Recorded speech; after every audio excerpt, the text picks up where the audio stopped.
Hi guys, today my name is Sia and I am going to show you an experiment. So I have a book that tells me the experiment. So here we have 10 ml of warm water and some baking soda. Here we also have 10 ml in warm water with some citric acid. And here we have 50 ml or 30 ml of red cabbage powder. So what it says that in the citric one, you add this and it will become red. So let's try that. Well, it does become red. See, it's red, but this is pink. So that's kind of cool.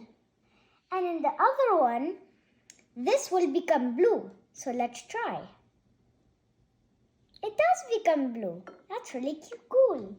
Now, if we add both of those colors in this, I think it said that it would explode. So let's try that. Make sure it's in the middle. It does explode. That was really fun. And it's also sparkling everywhere. Well, that was really fun and bye guys.